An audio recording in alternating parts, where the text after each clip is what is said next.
Today's guest on the podcast is Oleg Konovalov, who is a leadership guru. He works across the world with global companies, right across all the continents, and his work reflects that. The book that we're talking about is his latest book called The Vision Code, which I would highly recommend. And it is, as it says, it's about creating vision, how to go about creating vision, the importance of it. And we really do dig deep into it in terms of the importance of why it is so important to do that. But we also talk about how you go about building it and how you go about creating it and communicating it. And what are the 6 key criteria that you need to have in place in order to have a really solid vision. And also how often we should be reviewing our performance against that vision. So it's a really interesting discussion. Oleg is a really top-class consultant on a global level, so really well worth listening to. So I really do encourage you to sit back and enjoy this interview. And if you do enjoy the interview, greatly appreciate if you go and give us reviews, because that's how we reach a wider audience. So in the meantime, sit back and enjoy this very, very interesting conversation about vision, why you should have it, and listen to the highly experienced Oleg.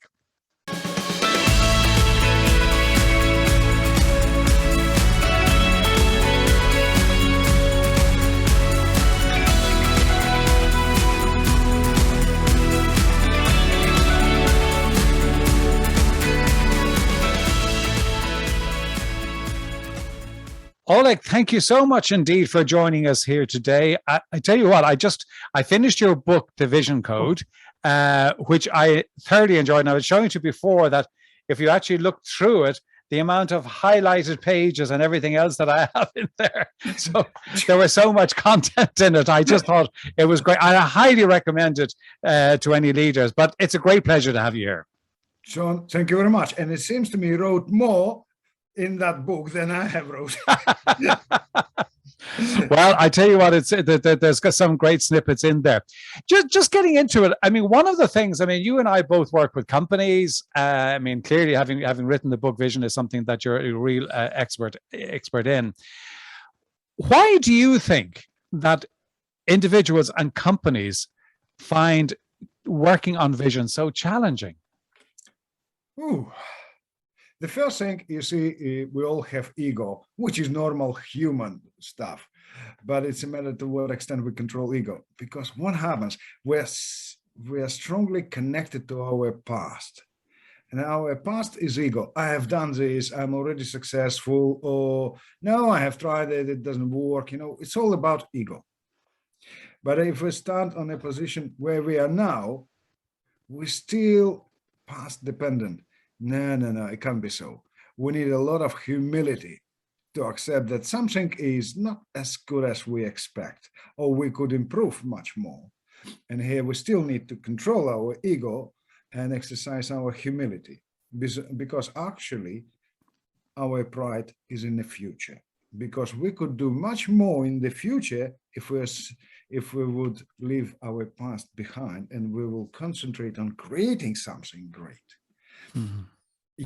If you talk to any company, they would be telling you about the list of their achievements from before. And even if you ask to somebody, say, for how many years do you work for this company? Say, 3 years, okay. And you're talking about achievements that was 10 years ago. There's nothing to do with you. What you have done for this company. And then it becomes like a cat. No. So when you're talking, just very in very simple terms, as simple as you can make it, what's your definition of vision?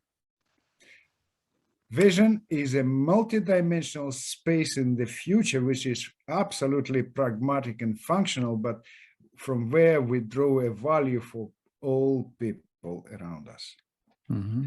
Vision is a value created for people in that future. Therefore, people are inspired by it, they're enjoying or committed to it, they become the co-owners of that vision. Mm-hmm. Okay. So is it? It's because when I look at that, there's kind of component parts to that. One is that, it's an intellectual exercise, but it's also an emotional exercise, isn't it? Without passion, without excitement, without those emotions, Vision doesn't have that full power. If you think about statement, they don't have that emotional part. It's just a nice wordings, nothing like that.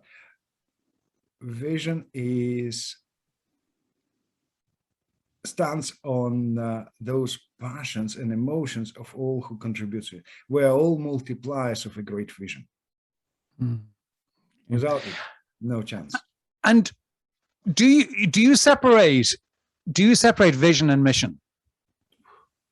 Absolutely, that's very, very different things. If we talk about vision as our aspiration for a future that we try to make a reality today, and so we're creating that multidimensional space, mission is our promise to a society what we will do good on that journey to that space. More or less is like talking, okay, I will build a house for so many people to live comfortably in it. My mission statement would be, that would be probably the friendliest house in the neighborhood. Right. Or greenest. So more or less, it's some kind of a promise. And I mean, when you're talking about it, when you talk about vision is, when we talk about mission is, I mean, it's not terribly complex. I'm not saying it's easy, right? But it's not terribly complex. But yet organizations struggle to do it with great clarity and also to share that with the rest of the organization. Why do you think that is? Sean, clarity is the most difficult thing. You know, to be crystal clear on what you do is heck of an exercise. You know, vision comes when your conscious awareness of a problem you want to solve for a benefit of others reaches its peak. How to define it? It comes from our aspirations, and we are so good at killing own aspirations because we have opportunity here, we have opportunities there, we want to be the largest, we want to be the wealthiest. We are focusing on the wrong things. We're not good about clarity. We are missing that targets very easily because we're disrupted by many things. We're looking at others instead of looking at ourselves. We're looking what others do instead of thinking what we can do. So clarity is not a simple thing. And again, when we talk about clarity, it's very important to understand. And I'm always asking my clients a simple question. If you're sure that you're really crystal clear about it, are you prepared to commit yourself to this fully? And people, no. Okay, redefine it. It's like, okay, are you prepared to get married to this beautiful woman? Well, yes. Are you prepared to commit yourself for entire life to this woman? Well, I might find someone better. You know, that's not true. So it is about that commitment. But you quote Carl Jung, and it's a quote that I really like, is that said, until you make the unconscious conscious, it will direct your life and you will call it fate. Okay. Yeah. And that's bring that into vision. Of Carl Jung, you know, and he was brilliant in this sense. And how do you, when you quote that in terms of saying, okay, well, so then it is about the onus is on us to actually bring the unconscious into the conscious so that we'll actually get the clarity around the vision. Is that the point that you're making there? It is. And thank you, John, because until you really fully understand why vision is important for you, what kind of a problem do you want to solve? Not just saying something in a very murky, foggy way. You wouldn't make it vision as something executable, as something that really creates a value for people. It still would be just a promise or your wishes or your dreams. And also, when we talk about conscious, we talk about something simple, well-structured, and therefore it is executable. When we try to make it too complicated, it becomes even foggier and we can't execute on it. You can't share it with people. You can't ask them for really conscious acting on it. We're just making it complicated. Vision stands on simplicity, and that's also very difficult. Yeah, simplicity and easy are two very different things, aren't they? Can I go back to what you were saying about the ego? Because I just want to explore that a little bit more. Oh, yeah. Because you quoted David Katz, the renowned visionary, who said that yet vision is unavailable to most people because they're attached to their ego, right? And I just want to kind of unpack that a little bit, because when we're talking about the ego, I mean, ego is not bad, right? Ego is not a negative. Yeah, we all have it, right? So how do you make sure that you detach yourself from your ego in order to create that vision? It's a simple question. Who comes first, people or me? For whom I create a value, for people or for myself? Mm. And that is, you need to balance this towards people. That is, we are not always prepared to do, because you say, what I will gain for myself, then I will do something for people. Why not to look at it differently? Because otherwise you can't share it with others. No one will support you. You see, when we have too much ego, it blinds us from the world. We can't see people, we can't see the world. It kills vision instantly. It turns vision into a huge personal ambitions, and you wouldn't be supported. No one would be interested in this. So in creating that vision, it's not just if you create the vision for the organization, it's not just the creation of the vision of describing what that organization is going to look like in 5 years, whatever it might be, but it's also what is the benefit to the people who are in the organization. Is that what you're saying? Yeah, because people, they need to feel themselves the co-owners of that vision, regardless of the organizational structure that might change over the time. They must enjoy what they do, because that is a very interesting part of one of the critical elements of vision: stimulus. True leadership is about acting for people, with people, and for their needs. But that emphasizes, I offer stimulus, so value for people. If it's really valuable, they will respond to it immediately because they see the value for themselves without any additional explanation. But what is important, they must enjoy either doing it or using it. Okay. And you say in the book, and I really liked the part, and I just want to go through some of it, because I think that, when very often people listening say, oh yes, I know, I really want to have the vision, but I'm not sure what it should look like or what it should contain. And you pick out 6 things, if I'm correct, which is the stimulus, scale, spotlight, scanning, simplicity, and excitement, right? And you've talked about stimulus there. Maybe talk about some of the others. When you talk about scale, just elaborate on what you mean by scale. We often assume scale as passing through the doors of international markets and and growing bigger and spending a fortune of money on marketing and things like that. In this book, I have Gary Rich, who is a chairman and CEO of WD-40. This famous spray. Yes. They're exporting this product into 176 countries without pennies spent on marketing. And I asked, hey, how comes, Gary? And he said, look, people see the value in the product and they're opening the doors themselves. Isn't it simple? So scale is not about growing big and fat. It's about showing value for people at every stage of your vision development in what you offer. And so it will grow in depth and in breadth. Add value everywhere where you can. And just, I love that explanation of it. And you also talk about the spotlight. And my interpretation when I was reading that, where you're talking about the spotlight being very much on the leader. Maybe, did I interpret that correctly? Yes, because leaders put their skin into the game first. And if I see that leader or visionary really committed to it himself and see himself fully accountable, I'm prepared to do the same.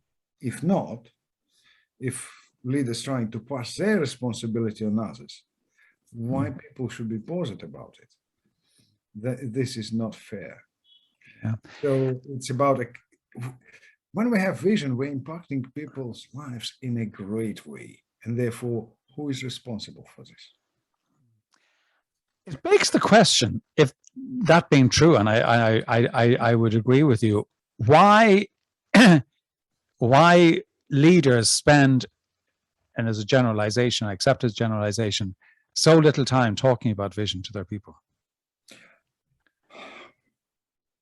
I talked to one of my friends when I was working on this project about the vision, and I continue this work now, exploring it even further, and asked, look, why there's only a couple of books available and they're quite general, and said, you must be really tough to explore something which is so difficult.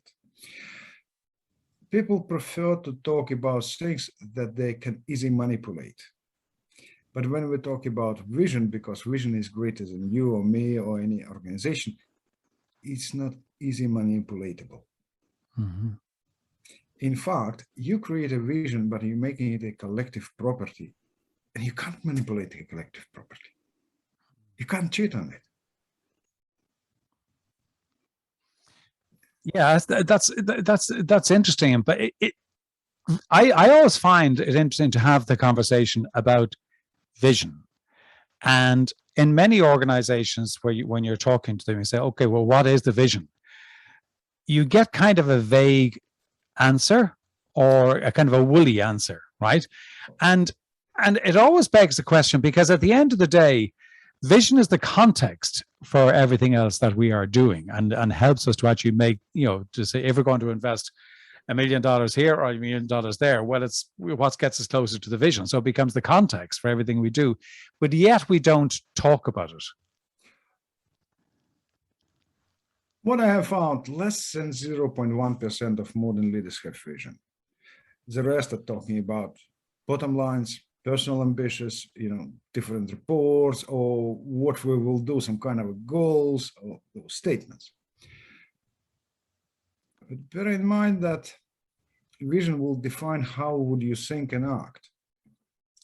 People prefer to talk about strategy with little understanding of a strategy, because strategy sounds wealthy, rich, money. But if you don't have a vision, you're building strategy as a bridge to nowhere.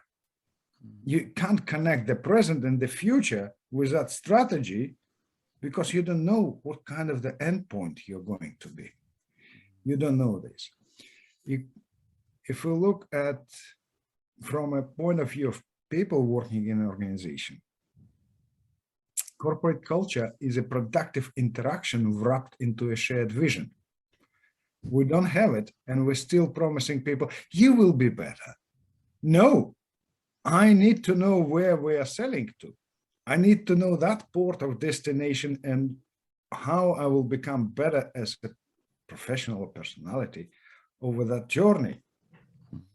And this is difficult. Therefore, we avoid talking about something as we know very little about. Yet, we're still trying to progress and become better or greater without understanding where we're going.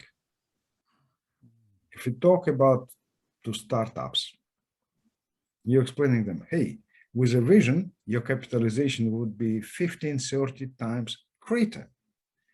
No, we have a great product. That's right. The other criteria that you say that there must be in a vision is scanning. Maybe explain what you mean by scanning. Interesting and critical point that people tend to ignore completely. And the majority of CEOs never talk to their customers. They don't know what is the world is going on now, because they're in these pedestals. Mm-hmm. I need to be relevant, grounded to a reality. Therefore, I must listen to people's pain points, to their desires, what they want, what they need. Yes, they're good at looking at the data from the past, but this data reflects previous customers' experience.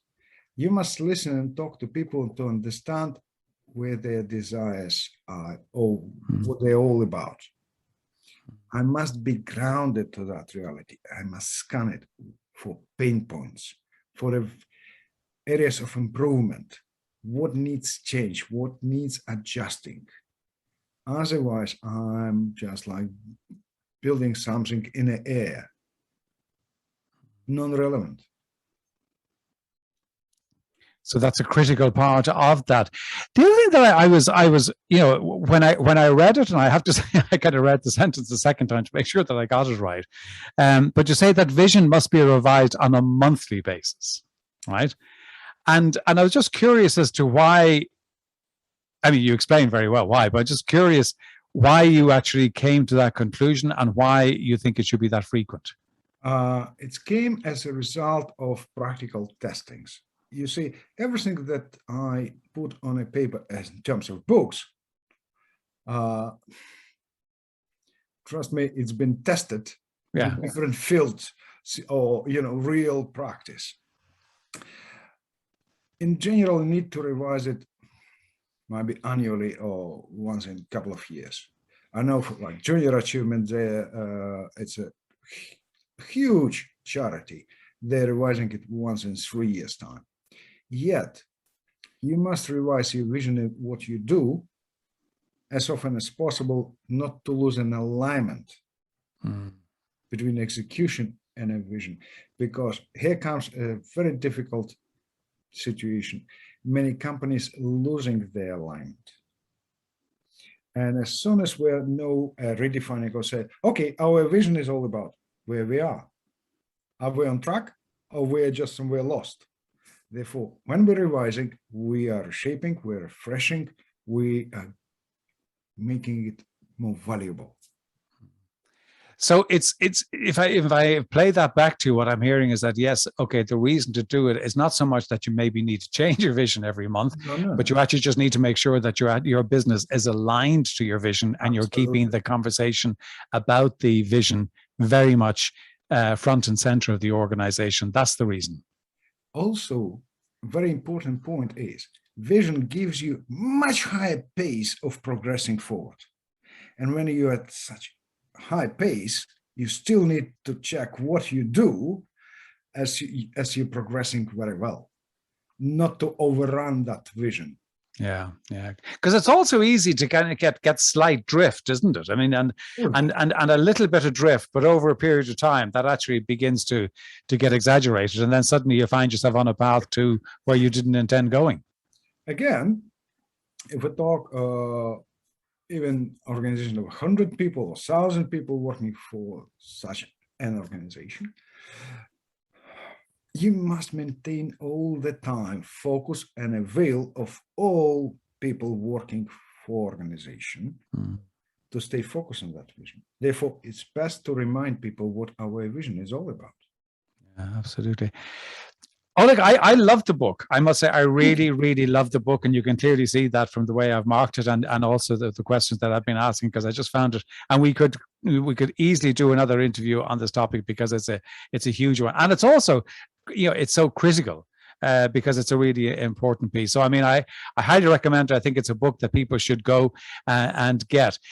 One of the things that, you know, and we touched on there, but this is what you do we should do it on a monthly basis. I'm just curious from you, from a personal perspective, daily rituals, if you have them, what are they and what do they serve you? How do they serve you? Oh, yeah. I usually don't talk in the morning. When I wake up, I do my coffee, I walk around, I could hug my wife, my son, but I'm hardly talk. I have a strange approach. I wouldn't open my mouth before my mind is open. Not jump on, you know, checking emails or stuff like that. Walk like about 30 minutes, keep quiet, enjoy the day, you know, enjoy that morning, smile. Get that positivity and clarity into your mind. Otherwise, you will be, my mind is not a rubbish bin. That's very important. As I'm working across different time zones, like my morning starts with Asia, Europe. Then I'm taking a break, and what I do, I either go to a gym or for a long walk, like an hour, hour and a half walk. I will hardly call someone during that time. I still need to get things clear.